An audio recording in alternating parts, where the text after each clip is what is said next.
الحمدللہ وکفا وسلام علی عبادہ الذین اصطفیٰ خصوصاً علی سید الانبیاء علیہ التحیۃ والثناء اما بعد فاعوذ باللہ من الشیطان الرجیم بسم اللہ الرحمن الرحیم ان الصفا والمروۃ من شعائر اللہ فمن حج البیت او اعتمر فلا جناح علیہ ان یطوف بہما ومن تطوع خیرا فإن اللہ شاکر علیم صدق اللہ مولانا العظیم۔ بعد از حمد و ثنا سورہ بقرہ کی 158 نمبر آیت مبارکہ آپ نے سماعت فرمائی۔ ارشاد باری تعالیٰ ہے، بے شک صفا اور مروہ اللہ کی نشانیوں سے ہیں، تو جو اس گھر کا حج یا عمرہ کرے اس پر کچھ گناہ نہیں کہ ان دونوں کے پھیرے کرے، اور جو کوئی بھلی بات اپنی طرف سے کرے تو اللہ نیکی کا صلہ دینے والا خبردار ہے۔ اس آیت مبارکہ میں جو الفاظ استعمال ہوئے ان کی طرف توجہ فرمائیں۔ ارشاد باری تعالیٰ ہے،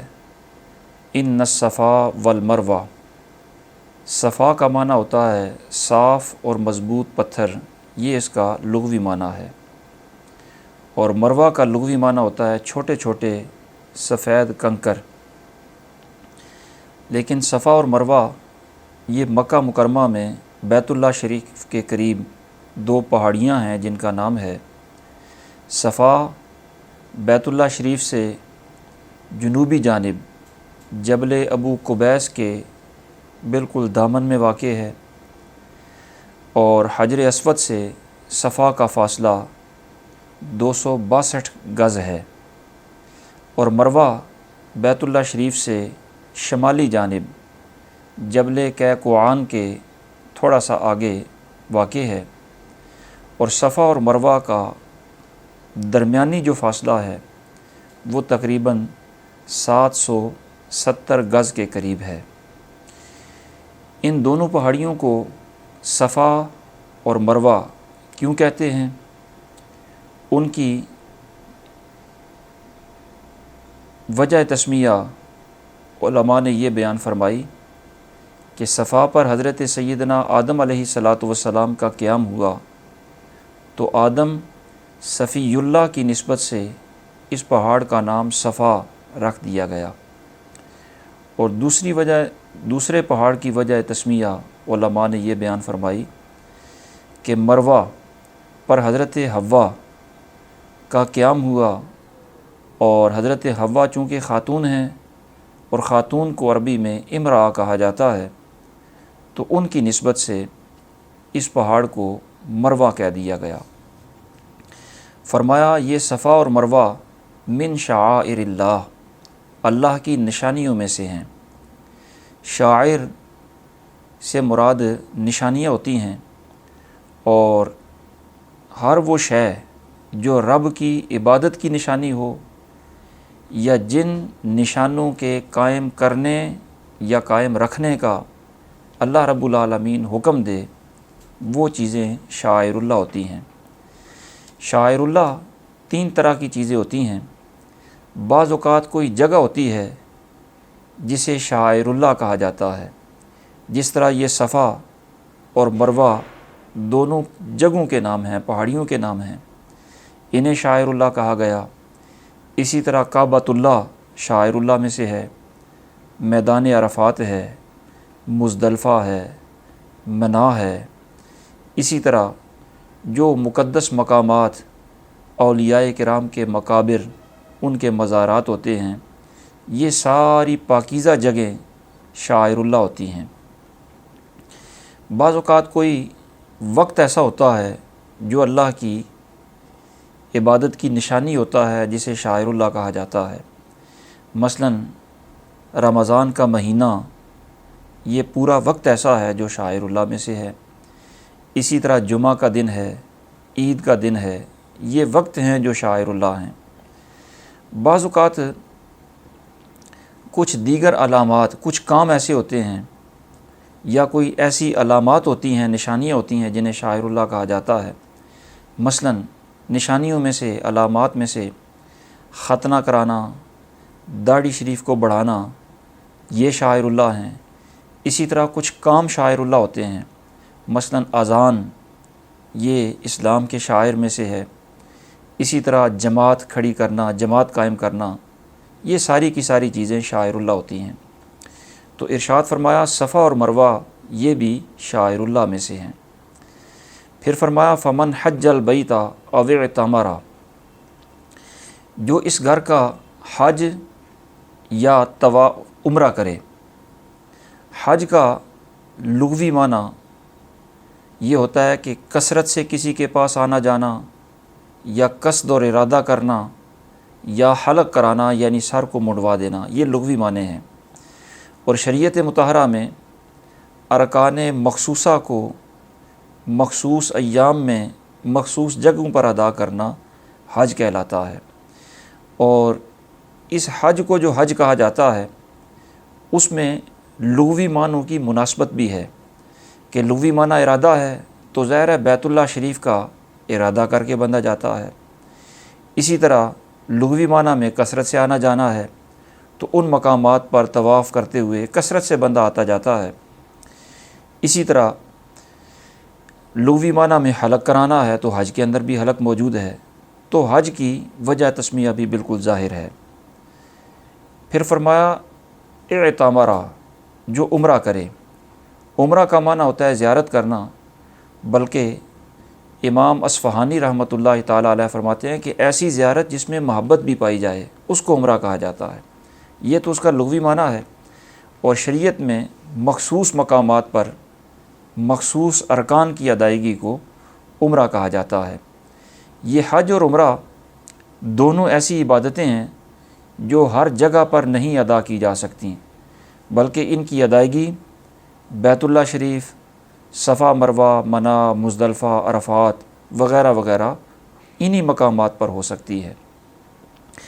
تو فرمایا جو حج یا عمرہ کرے فلا جناح علیہ، اس پر کوئی حرج نہیں۔ جناح اس کا لغوی معنی ہوتا ہے میلان، یا اسی طرح جناح اس سے ملتا جلتا لفظ ہے، اس کا مطلب ہوتا ہے بازو۔ پرندوں کے پر کو بھی جناح کہتے ہیں، اس واسطے کہ پرندہ اپنے بازو، اپنے پروں سے دائیں یا بائیں جانب مڑتا ہے، ایک جانب میلان کرتا ہے۔ تو گناہ کے کام کو بھی جناح اس لیے کہہ دیا جاتا ہے کہ اس میں بھی بندہ حق سے باطل کی طرف مڑ رہا ہوتا ہے، باطل کی طرف مائل ہو رہا ہوتا ہے، تو فرمایا اس پر کوئی گناہ نہیں۔ ان یطوف بہما، طواف کا لغوی معنی تو ہوتا ہے کسی چیز کے گرد گھومنا، اور یوں تو بیت اللہ شریف کے گرد 7 چکر لگانا طواف کہلاتا ہے، مگر یہاں ان یطوف میں طواف سے مراد یہ ہے کہ صفا اور مروہ کے درمیان چکر لگانا اور 7 چکر پورے کرنا۔ اس لیے یہاں صفا اور مروہ کے درمیان سعی کرنا اس سے مراد ہے کہ فرمایا ان یطوف بہما، ابتدائی آیت میں صفا اور مروہ دونوں کا ذکر ہے، اور یہاں تثنیہ کی ضمیر بہما انہی کی طرف راجع ہے، تو یہاں چکر بھی پھر صفا اور مروہ کے یعنی سعی کرنا یہاں سے مراد ہے۔ اس آیت کریمہ کا پس منظر یہ ہے کہ صفا پر ایک بت تھا جس کا نام اصاف تھا، اور مروہ پر ایک بت تھا جس کا نام نائلہ تھا۔ مشرکین جب تک ان کا حرم میں داخلہ منع نہیں تھا، اور جب تک یہ آیت نہیں اتری تھی کہ انما المشرکون نجس فلا یقربوا المسجد الحرام بعد عامہم ھذا، ان کے حرم میں داخلے پر پابندی سے پہلے جب وہ حرم شریف میں آتے تو وہ صفا مروہ کی سعی کرتے ہوئے صفا پر آتے تو بھی بت کو چھوتے، اس پر ہاتھ لگاتے، مروہ پر جاتے تو بھی بت کو چھوتے۔ تو چونکہ وہ وہاں پر شرکیہ کام کیا کرتے تھے، گناہ کے اندر مبتلا ہوتے تھے، اور وہاں مسلمان جانے سے اس لیے کتراتے تھے اور اجتناب کرتے تھے کہ وہاں تو مشرک جاتے ہیں اور وہاں پر جا کر یہ غلط حرکتیں کرتے ہیں، اس لیے مسلمان وہاں پر جانے سے احتراز کرتے تھے۔ تو اللہ رب العالمین نے ارشاد فرمایا کہ نہیں، صفا اور مروہ مقدس مقامات ہیں، ان مقامات پر اگر لوگ غلط حرکتیں کرتے ہیں تو ان کی غلط حرکتوں کی وجہ سے ان مقامات کی صحیح اور ان مقامات کی حاضری کو ترک نہ کیا جائے۔ یہ اس آیت کریمہ کا پس منظر ہے۔ اس آیت کریمہ کے ضمن میں علماء اسلام نے جن مسائل شرعیہ کو ثابت کیا، ان میں سے پہلا مسئلہ یہ ہے کہ صفا اور مروہ کے درمیان صحیح کرنا یہ شریعت کے اندر مطلوب ہے، اور قرآن مجید کی نص واضح عبارت اس پر دلالت کر رہی ہے۔ اور اس صحیح کی صفا اور مروہ کے درمیان جو صحیح کی جاتی ہے، اس کی شرعی حیثیت یہ ہے کہ یہ واجب ہے۔ سرکار دو عالم صلی اللہ تعالیٰ علیہ وسلم نے اور سرکار کے صحابہ کرام نے کبھی بھی اس صحیح کو ترک نہیں فرمایا، ہمیشہ مداومت فرمائی اس پر، اور سرکار کا کسی کام پر مداومت کرنا، ہمیشگی اختیار کرنا، یہ دلیل وجوب ہوتا ہے۔ اور دوسرا مسئلہ اس آیت کے ضمن میں علماء نے یہ بیان فرمایا کہ صحیح کہاں سے شروع کی جائے اور کیسے کی جائے۔ تو علماء نے فرمایا کہ جب بندہ بیت اللہ کے طواف سے فارغ ہو اور مقام ابراہیم کے قریب یا حرم شریف میں کسی جگہ پر بھی طواف کے نفل ادا کر لے، اس کے بعد سعی کو شروع کرے، اور سعی کرنے کی ابتدا کے لیے پہلے صفا پر آئے، وہاں صفا پر کھڑے ہو کر بیت اللہ شریف کی طرف منہ کر کے دعا مانگے، اور اتنی دیر تک دعا مانگتا رہے۔ سنت ہے اتنی دیر تک دعا مانگنا جتنی دیر میں 20 آیات کی تلاوت ہو سکے۔ دعا مانگنے کے بعد اب یہاں سے صحیح شروع کر دے، صفا سے، اور مروہ کی جانب چلنا شروع کر دے۔ جب اس وادی میں آئے جہاں حضرت حاجرہ رضی اللہ تعالی عنہا نے دوڑ کر وادی کو کراس کیا تھا، جب اس جگہ پر پہنچے، اور فی زمانہ وہ وادی اس طرح تو موجود نہیں، ہموار فرش ہے، لیکن اس کی نشاندہی کے لیے جہاں سے وہ وادی شروع ہوتی ہے وہاں پر بھی سبز لائٹیں لگائی جاتی ہیں، اور جہاں وہ وادی ختم ہوتی ہے وہاں پر بھی سبز لائٹوں کی نشاندہی ہوتی ہے۔ تو جب اس وادی میں آئے تو وہاں اس وادی کو دوڑ کر کراس کرے، وہاں پر دوڑنا یہ سنت ہے۔ جب وہ وادی کراس ہو جائے تو پھر آہستہ آہستہ چل کر مروہ پر آئے، اور مروہ پر پہنچنے کے بعد بھی بیت اللہ شریف کی طرف منہ کر کے اسی طرح اور اتنی ہی دیر دعا کرے جتنی صفا پر کی تھی، یعنی 20 آیات جتنی دیر میں پڑھی جا سکے آرام اور سکون کے ساتھ، اور پھر وہ واپس صفا کی طرف آئے۔ جب یہ صفا سے مروہ میں پہنچا تو اس کا ایک چکر مکمل ہو گیا۔ اب مروہ میں دعا کرنے کے بعد جب یہ صفا کی طرف آیا تو یہ اس کا دوسرا چکر ہوگا، اور دوسرے چکر میں بھی اسی طرح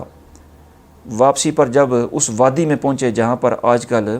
سبز لائٹیں لگی ہوئی ہیں ابتدا میں بھی اور آخر میں بھی، اس وادی کو دوڑ کر کراس کرے، اور جب وہ وادی گزر جائے تو آہستگی سے اب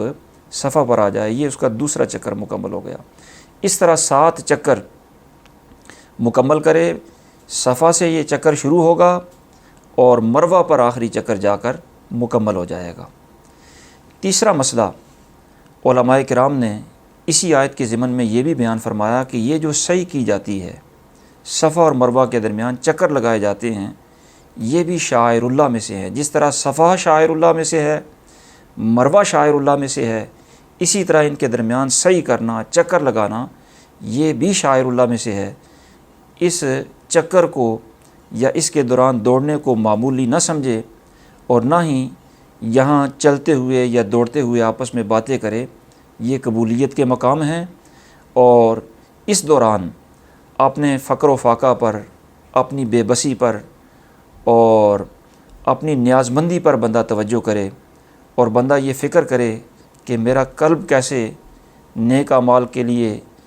تیار ہو، اور میرا جسم کیسے اللہ رب العالمین کی بندگی پر آمادہ ہو، اپنی بخشش کے لیے بھی دعا کرے، اپنے مرحومین کے لیے بھی دعائیں کرتا رہے، صراط مستقیم کی دعا کرے، یعنی پوری طرح متوجہ اللہ ہو کر یہ صحیح کرے۔ اور اس دوران عام طور پر جو دیکھا گیا ہے کہ لوگ ایک دوسرے سے دوڑ لگا رہے ہوتے ہیں، ایک دوسرے سے باتیں کر رہے ہوتے ہیں، اس طرح کی حرکات نہ کرے۔ یہ صحیح کوئی مذاق نہیں ہے، اس کو ہلکا نہ سمجھے، یہ شاعر اللہ میں سے ہے۔ چوتھا مسئلہ، اس آیت کریمہ کے ضمن میں علماء نے یہ بیان فرمایا کہ صحیح کرنا شاعر اللہ میں سے تو ہے، عبادت بھی ہے، لیکن یہ فی نفس ہی عبادت تامہ نہیں ہے، بلکہ یہ عبادت تب ہے جب اس سے پہلے طواف کیا ہوا ہو۔ طواف کے تابع ہو کر یہ عبادت ہے، اور اگر طواف نہیں کیا، ویسے ہی چکر لگا رہا ہے، تو ویسے ہی چکر لگانا مقدس مقامات کی زیارت تو ہے، لیکن صحیح کرنے کا ثواب اسے نہیں ملے گا۔ صحیح کرنا عبادت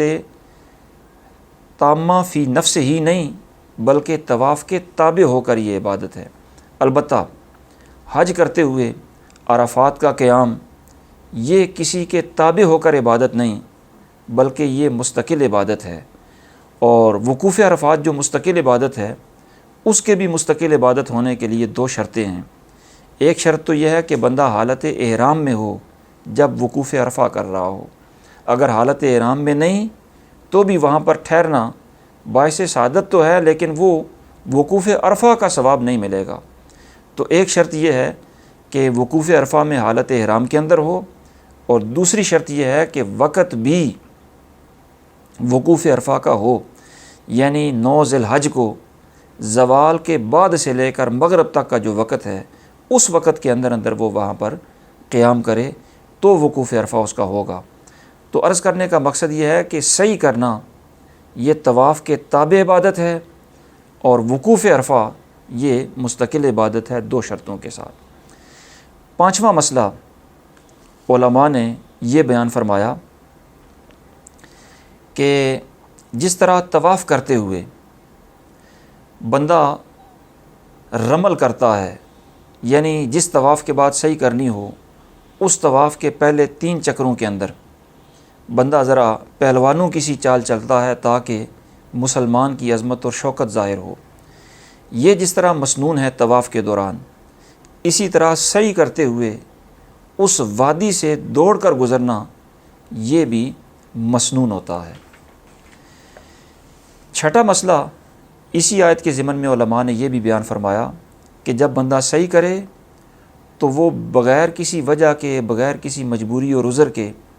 وہ ویل چیئر پر یا کسی سواری پر سوار ہو کر صحیح نہ کرے، بلکہ پیدل صحیح کرنا سنت ہے۔ سرکار دو عالم صلی اللہ تعالیٰ علیہ وسلم نے حجۃ الوداع میں جو صحیح فرمائی، اگرچہ سرکار اپنی سواری پر سوار تھے، لیکن صحابہ کرام پیدل تھے، اور سرکار کے سوار ہونے کا مقصد یہ تھا کہ سرکار مناسک حج امت کو تعلیم فرمانے کے لیے سوار تھے، تاکہ سرکار کی وہ ادائیں سارے محفوظ کر لیں۔ اور سرکار کے صحابہ کرام، سرکار نے انہیں یہی تعلیم دی کہ پیدل وہ صحیح کریں، اس لیے پیدل ہی صحیح کرنا یہ سنت ہوتا ہے۔ ساتواں مسئلہ اس آیت کے ضمن میں علماء نے یہ بیان فرمایا کہ یہ صحیح کرنا حضرت سیدہ ہاجرہ رضی اللہ تعالی عنہا کی یادگار ہے۔ حضرت ہاجرہ اللہ رب العالمین کی محبوب بندی ہیں، اور ان کی صحیح کا مقصد بے شک اس مصیبت کے وقت، شدت پیاس کے وقت، جب بچہ شدت پیاس سے وہ ایک کیفیت کا اس پر غلبہ ہے، تو آپ نے تو پانی کی تلاش میں ایک مجبوری کے وقت پیش نظر وہ صحیح فرمائی، لیکن اللہ رب العالمین کے جو محبوب بندے ہوتے ہیں ان پر مشکلات آتی ہیں، وہ مشکلات سے دوچار ہوتے ہیں اور ان مشکلات پر صبر کرتے ہیں۔ اس دوران ان کے جو اعمال ہوتے ہیں وہ بھی اللہ کو اتنے پسند ہوتے ہیں، مشکل کے وقت ان کے کیے جانے والے عمل بھی اللہ کو اتنے پسند ہوتے ہیں کہ وہ بھی بعد والوں کے لیے مالک کریم لازم فرما دیتا ہے، اور جمیع خلائق کے لیے وہ اسنہ حسنہ ہوتے ہیں۔ اس لیے وہ اگرچہ حضرت ہاجرہ رضی اللہ تعالی عنہ نے اپنی مشکلات کے پیش نظر صحیح فرمائی، ان کا مقصد اور ہے، لیکن ان کا یہ عمل اللہ کو اتنا پسند ہے کہ بعد والوں کے لیے اللہ رب العالمین نے اسی کو عبادت بنا دیا، تو اللہ والوں کے مشکلات اور مصائب میں کیے ہوئے کام بھی بعد والوں کے لیے عبادت بن جاتے ہیں۔ اور 8واں مسئلہ علماء نے اس آیت کے شان نزول سے یہ اخذ فرمایا کہ جس طرح صفا اور مروہ پر بت پرستی ہوتی تھی، اس کے باوجود اللہ رب العالمین نے فرمایا کہ صفا اور مروہ پر چونکہ یہ خود مقدس مقامات ہیں، وہاں اگر لوگ خرابیوں کا ارتکاب کرتے ہیں تو ان کے عملوں کی وجہ سے، خرابیوں کی وجہ سے ان مقدس مقامات کی حاضری کو ترک نہ کیا جائے بلکہ وہاں پر حاضری دی جائے۔ اس سے یہ اصول نکلا کہ جس بھی پاکیزہ اور مقدس مقام پر اگر کچھ لوگ خرافات میں مبتلا ہو رہے ہیں تو ان کی خرافات کی وجہ سے نیک لوگ، سنجیدہ قسم کے لوگ ان مقدس مقامات کی حاضری ترک نہ کریں بلکہ خرافات سے بچیں اور ان مقدس مقامات کی حاضری اپنا معمول رکھیں۔ جس طرح مقدس مقامات مثلاً اولیاء کرام کے مزارات ہیں، اگر وہاں پر خلاف شرع کام ہوتے ہیں تو ان خلاف شرع کاموں کی وجہ سے اولیاء کے مقامات اور مزارات کا تقدس وہ اپنی جگہ پر برقرار رہتا ہے، البتہ خرافات کرنے والے اپنی جگہ پر مجرم ہیں۔ تو ان مقدس مقامات کی حاضری کو اپنا معمول رکھنا چاہیے۔ ان خرافات کی وجہ سے ان مقامات کے تقدس میں بھی کوئی فرق نہیں سمجھنا چاہیے اور ان کی حاضری کو بھی ان کی حاضری سے بھی اجتناب نہیں کرنا چاہیے، حاضری بھی رکھنی چاہیے، اس لیے کہ وہ خرابیاں دور کرنا وہ ضروری ہے، ان کے تقدس کو ذہن سے نکالنا یہ باعث ہلاکت ہے۔ اور 9واں مسئلہ اس آیت کے ضمن میں علماء نے یہ بیان فرمایا کہ وہاں صفا اور مروہ پر چونکہ کفار بھی جاتے ہیں، وہاں پر مسلمان بھی جاتے ہیں،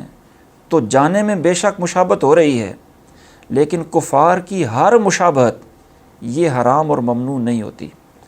بلکہ کفار کی وہ مشابہت ممنوع ہوتی ہے کہ کفار کی بندہ نقل کرے، کفار کی اتباع کرتے ہوئے بندہ کوئی کام کرے، یعنی کوئی بندہ کام اس لیے کرے کہ یہ کافر کرتے ہیں اس لیے میں کرتا ہوں، یہ ان کی اتباع، یہ نقل، یہ ممنوع ہوتی ہے، یہ حرام ہوتی ہے۔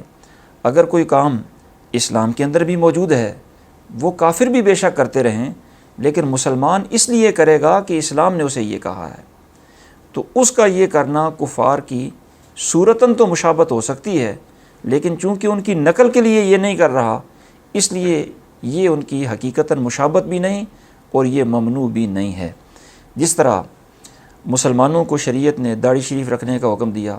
بے شک سکھ وغیرہ داڑھی رکھتے بھی رہیں، یہودی بھی رکھتے رہیں، لیکن مسلمان اس لیے نہیں رکھ رہا کہ یہ سکھ رکھتے ہیں، ان کی نقل میں نہیں رکھ رہا، بلکہ اس لیے رکھ رہا ہے کہ یہ اللہ اور اس کے رسول کا حکم ہے، تو اس کا داڑھی رکھنا یہ ان کی حقیقتاً مشابہت بھی نہیں اور اسے ان کے مشابہ قرار بھی نہیں دینا چاہیے، جو اس کو بعض اوقات لوگ طعن و تشنیع میں بھی یہ کہہ دیتے ہیں کہ داڑھی تو سکھوں کے بھی ہوتی ہے۔ یہ بڑا سخت جملہ ہے، اس پر سخت گرفت ہوتی ہے، ایسے جملوں کے بولنے سے بھی اجتناب کرنا چاہیے، اور یہ سکھوں کی مشابہت ہے بھی نہیں۔ دعا ہے اللہ رب العالمین انہی کلمات کو شرف قبولیت عطا فرمائے۔ وما توفیقی الا باللہ العلی العظیم۔